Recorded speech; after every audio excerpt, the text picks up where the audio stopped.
பயிற்சி 5.2 question number 2. இதுலேயும் 4 subdivision இருக்குது. ஒன் பை ஒன்னாக பார்க்கலாம். ஃபஸ்ட்டு கொஷின் வந்து பரவளையத்தை பற்றி பார்த்தோம். ரெண்டாவது கொஷின் நீள்வட்டம். ஸோ நீள்வட்டத்தில் 2 டைப் இருக்குது. இப்போ ஃபஸ்ட்டு சப்டிவிஷன் பாருங்கள். குவியங்கள் ±3,0 மற்றும் E=1/2. ±3,0 பாருங்கள், இங்கே எக்ஸில் தான் இருக்குது, ஒயில் 0. அப்போது இது வந்து எக்ஸ் அச்சுக்கு இணையான நீள்வட்டம். இப்போ +3 இங்கே இருக்கும், -3 இங்கே இருக்கும். இப்போ கணக்கு போடலாம். SS' ஃபார்முலா தெரியும், 2AE. அது எவ்வளோனா 6. எப்படி கண்டுபிடிக்கிறது? இங்கே பாருங்கள், SS' இதோட டிஸ்டன்ஸ் கண்டுபிடிக்கணும். இங்கேயும் 0 இருக்குது, இங்கேயும் 0 இருக்குது. அப்போ மீதி இருக்கிற நம்பரில் பெரிய நம்பர் எது? 3. மைனஸ் சின்ன நம்பரு -3. ஸோ 3 + 3, அதுதான் இந்த 6ன்னு எழுதியிருக்கேன். அப்போ ஏஇனா 2 இங்கே கீழே வந்துடும், இது சுருக்குனா 3ன்னு வரும். ஏஇ என்னது 1/2ன்னு கொடுத்துருக்காங்க, ஏன்னா பி கண்டுபிடிக்க போகிறோம். ஏ வந்துட்டு இ 1/2ன்னு போடுறீங்க, இந்த 2 இங்கே போயிடுச்சுன்னா A = 6. ஓகே, ஏ கிடச்சிருச்சு.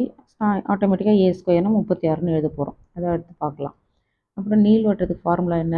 C² = A² - B². இந்த கண்டிஷன் அப்ளை பண்ணி B² கண்டுபிடிப்போம். C², C ஃபார்முலா என்னது? AE. அப்போது C² அப்படின்னா AE² எழுதலாம். Whole square = A² - B².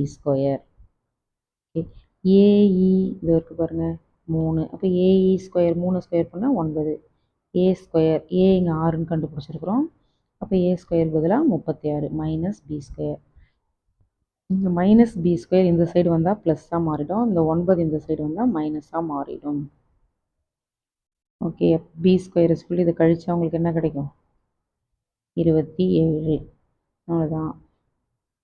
A² தெரிஞ்சிடும், அதாவது ஏனா 6, A² 36, B² தெரிஞ்சிருச்சு. எக்ஸ் அச்சுக்கு இணையான நீள்வட்டத்துக்கு ஃபார்முலா என்னது? x² கீழே A² வரும், x²/A² + y²/B² = 1. இப்போ இந்த மதிப்பெல்லாம் பிரதியிட வேண்டியது தான். x², A² எவ்வளோ? A6னா A² 36, ஸோ 36 போட்டாச்சு. ப்ளஸ் y², B² எவ்வளோ? 27 = 1. இதுதான் ஃபஸ்ட்டு சப்டிவிஷனுக்கான ஆன்சர்.